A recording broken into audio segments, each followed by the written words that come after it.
New at 5, a potentially rabies-infected bat bites a Wapaka County woman, forcing her to head to the hospital. Thanks for joining us. I'm Melissa Langben.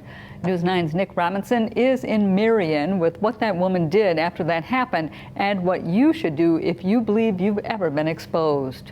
After being attacked by a bat that she believed to be rabid, Emily Arndt headed to the hospital, where she ended up becoming the leading expert in the room.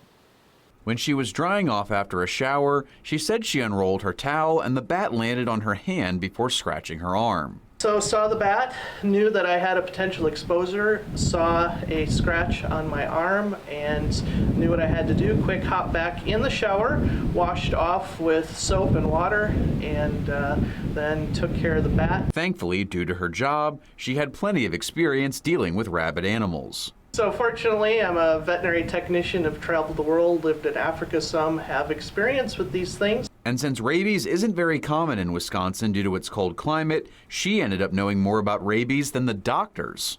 The doctor came in and was questioning. He didn't know if they tested it there. I said, no, it needs to go down to the state lab of hygiene. He wasn't sure exactly what I needed. He left. I probably sat in there about 30 minutes while he did his research until he came back in. Now she has tips for you to follow if you believe you've been exposed to rabies.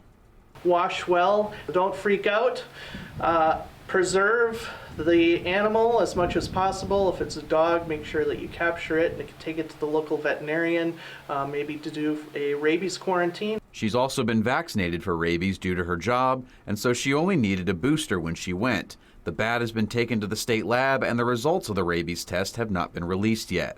She said that even a scratch can lead to an exposure, so if you believe you've been exposed, don't take any chances. In Marion, Nick Robinson, News 9 WAOW.